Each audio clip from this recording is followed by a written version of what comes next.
Hello, and welcome to Investment Insight, your clear take on the markets. Let's get started. Today, we're diving into two really significant parallel stories unfolding in global finance. On one side, you've got a major power basically drawing these hard lines around digital money. Really laying down the law. Exactly. And then, halfway across the world, another big central bank is going after hidden risks, risks buried in the sort of shadow banking world, using a new tool to do it.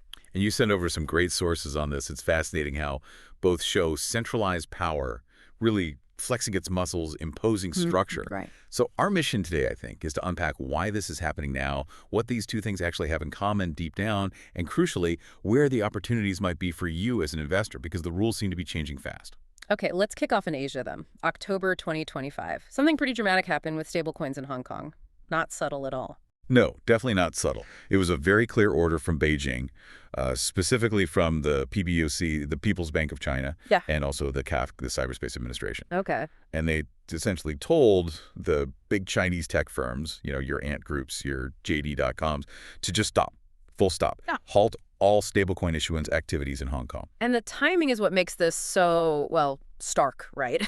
Because Hong Kong, specifically the HKMA, the monetary authority there, had only just launched a new licensing system for stablecoins in August. Just 2 months before. Yeah. They were actively trying to attract that business, so Beijing just overruled them, wiped the slate clean. Completely. It nullified the HKMA's efforts entirely. It wasn't just a regulatory tweak. It was a major statement about who's ultimately in charge of money. So what's the driving force? Why the sudden hammer blow? It boils down to one core principle for the PBoC, monetary sovereignty.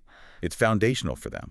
Meaning, the exclusive right to create and issue currency, whether it's physical cash or digital, belongs only to the state, to the central bank, period. But stablecoins are usually backed by fiat currency, like dollars or euros. Why is that seen as such a threat to the state's digital currency, the e-CNY? Because even if they're backed, they represent a private alternative. They create parallel payment rails that are outside direct state control. Okay. This is seen, first, as direct competition that could dilute the adoption and dominance of the official e-CNY. But maybe even more importantly for Beijing. Yes. They offer a potential channel for capital to move out of the mainland, bypassing China's very strict capital controls. It's an unauthorized exit ramp. So it's like preventing leaks in the system. Kind of. Imagine a huge company like, say, Amazon. They've built their own massive proprietary logistics network, right? Every package tracked within their system. Right. Now imagine a small startup creates a separate, maybe slightly less traceable way to ship things using Amazon's warehouses, but outside their main tracking system. That's the stablecoin. Amazon would shut that down instantly because it undermines their total control over the flow. And it might allow valuable goods, in this case capital, to slip through the net without them knowing or authorizing it. China sees private stablecoins the same way with the e-CNY. Got it. And the market reaction. Did investors get the message? Oh, immediately. You saw the big global crypto players, Circle, Tether, various VCs. They basically slammed the brakes on their Hong Kong expansion plans. So they saw it as Hong Kong now being under direct Beijing control, not this sort of semi-autonomous zone for digital assets. Precisely. The perception shifted overnight. Hong Kong wasn't seen as a neutral testing ground anymore. And that leads to, I guess, a bigger picture takeaway. Absolutely. This is the really crucial point. The global digital asset space has effectively split. It's fractured into two fundamentally different ecosystems, two blocks. Two blocks. Okay, define those for us. What's block one? Block one is basically the West, the US, Europe. Their approach is built around regulated private innovation. Think stablecoins like USDC, fully backed, transparent, operating under existing financial regulations. And big institutions getting involved too. Yeah, exactly. You see BlackRock, JP Morgan, and others focusing on tokenizing traditional assets on blockchains. It's about making existing finance more efficient, using the tech, but within the established rules. Okay, that's block one. And block two? Block two is China and its sphere of influence. And here, the philosophy is the complete opposite. Total suppression of any private digital currency. No private stablecoins allowed at all. None. The only game in town, the only legal digital money, is the state's own creation, the e-CNY, the digital yuan. So any idea of convergence between these, like a regulated private stablecoin working alongside the e-CNY, that's off the table. It seems totally off the table right now. Block two's goal is absolute state control over money. Block one is about regulated private efficiency. They're a fundamentally different objective. Wow. So if you're an investor looking at Hong Kong, the whole narrative is flipped. The dream of it being this freewheeling crypto hub. That dream is over, officially. Hong Kong's new role, dictated from Beijing, is very different. To be the primary offshore hub, the sort of forward operating base for the internationalization of the digital yuan. Okay, so the opportunity shifts completely. If you want to invest related to Hong Kong now, you need to focus on Firms and infrastructure that support the e-CNY's use outside mainland China.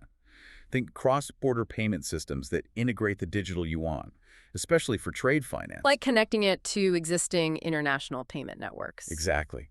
Look at technologies facilitating e-CNY and trade settlement, maybe through China's CIPS system, or specific initiatives run by major Chinese state banks operating out of Hong Kong. That's where the state-directed opportunity is now. And while China's building this walled garden, what about other financial centers in Asia? They're reaping the benefits. This provides enormous clarity. Places like Singapore, Japan, even the UAE are quickly positioning themselves as the alternative.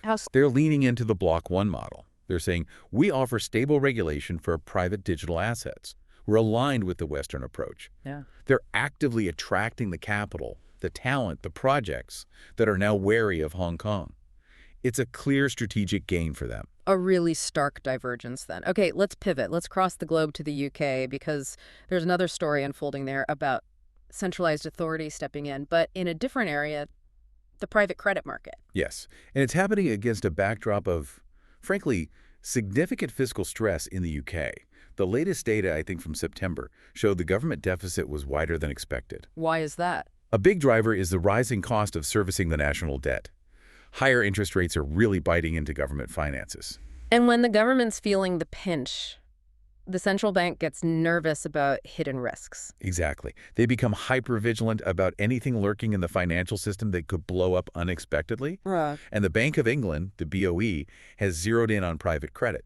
This opaque, rapidly growing market. That's the one. Governor Andrew Bailey basically launched what you could call an official cockroach hunt. A cockroach hunt. Yeah, he used the analogy, citing the recent collapse of a firm called First Brands, that seeing one failure like that is like seeing one cockroach in your kitchen. Implying there are many more hidden.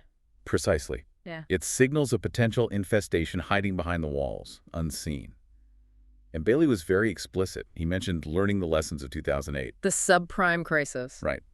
He said they are determined not to make the same mistake of overlooking unseen risks that build up in opaque corners of the market. Is private credit today as complex or systemically risky as, say, mortgage-backed securities were back then? Or is this more about just getting a handle on it? The type of complexity is different, but the danger of opacity of not knowing who holds what risk is very similar. It's worth clarifying for listeners what we mean by private credit. Please do. Unlike, say, corporate bonds that trade on public exchanges with lots of transparency, private credit involves direct loans negotiated privately between lenders, often non-bank funds, and borrowers, like medium-sized companies or private equity deals. So they're bespoke, not standardized. Exactly. Bespoke deals, often illiquid, meaning hard to sell quickly, and held off the public radar in what's often called the shadow banking system. And the risk is that regulators just don't know enough about them. That's the core fear. They lack clear visibility into the actual quality of these loans, who ultimately bears the risk if things go sour, and crucially, how much leverage, how much borrowed money is magnifying potential losses throughout this system. That lack of transparency is what keeps the BOE up at night. Okay, so the Bank of England is launching a stress test. But it's not just about whether the loans themselves are good or bad. No, the main focus is different. It's specifically targeting liquidity risk. Meaning? Can these private credit funds actually handle a sudden wave of investors asking for their money back? A mass redemption event? Ah, like a bank run, but for these funds. Sort of. If investors panic and rush for the exits, funds holding these illiquid, hard-to-sell private loans might be forced to dump them at fire sale prices. Which could cause huge losses and trigger a wider contagion. That's the potential systemic vulnerability they need to understand and, ideally, prevent. They need to map out who would crumble under that kind of pressure. And this isn't just talk. There's a concrete timeline, right? Which acts as a kind of warning itself. Yes, and this is really important. The BOE said they'll announce the specific details of this stress test by Christmas. And the tests themselves will kick off within the next 10 months. 10 months. 10 months. That formal announcement, that timeline, is the warning shot. It's the central bank basically shouting, we see the potential hidden leverage, the opacity, and we are coming to scrutinize it very, very closely. 10 months feels like a long time for the market to just wait and see. What happens before we get any results? What should investors expect? You have to anticipate what we call preemptive risk repricing. The sophisticated investors, the big pension funds, insurance companies, institutional money, they aren't going to sit on their hands for 10 months. They'll act now. They'll start acting now. They'll begin pricing in the possibility of negative stress test results. They'll treat private credit as inherently riskier and less liquid today than they did before Bailey made that cockroach statement. And what does that look like in practice? Two main consequences, I think. First, you'll likely see a tangible credit crunch, especially for medium-sized businesses or perhaps riskier startups that rely on private credit. Why? Because the private credit funds themselves will get more cautious. They'll tighten their lending standards significantly, demanding better terms, maybe lending less. It just gets harder to get that kind of funding. Okay, a credit crunch. What's the second consequence? Increased volatility. As the market starts scrutinizing these funds more closely, even rumors or anecdotal evidence of poorly structured funds or hidden leverage could cause jitters. You might see some forced selling or unwinding of positions in related assets, leading to price swings. So if opacity and illiquidity suddenly become major liabilities, Right. where does the money go? There must be a flight to quality, right? A classic flight to quality, exactly. When uncertainty rises in one opaque market segment, capital seeks refuge in transparency and liquidity. And in this case, the refuge is... Primarily, it's expected to flow back into the public bond market, specifically high-grade corporate bonds, high-grade corporates. Why them in particular? because they offer the complete opposite of what the BOE is worried about in private credit. Public bonds are transparent. You know who issued them, what the terms are. The price is public. And liquid. Very liquid. Yeah. You can buy or sell large amounts relatively easily without moving the price much. Plus, they operate under decades of established regulatory oversight. So during a cockroach hunt, where hidden risks are the fear, You want assets that are easily verifiable, easily valued, and easily sold if needed. High-grade public bonds tick all those boxes. Illiquid bespoke private debt does not. Okay, let's bring these two threads together. We have China shutting down private stablecoins in Hong Kong, and the Bank of England launching this major stress test on UK private credit, worlds apart, different asset classes.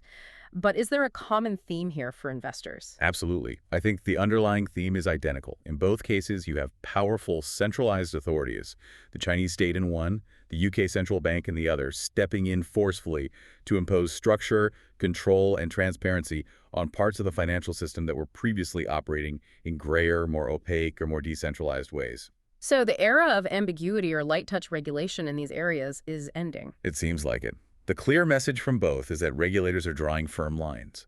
Transparency, regulatory compliance, operating within clearly defined rules. These aren't just bureaucratic hurdles anymore. They're becoming valuable attributes in themselves. Exactly. In this environment of heightened geopolitical tension and financial uncertainty, transparency and compliance are becoming valuable commodities. Capital is increasingly flowing toward predictability and oversight.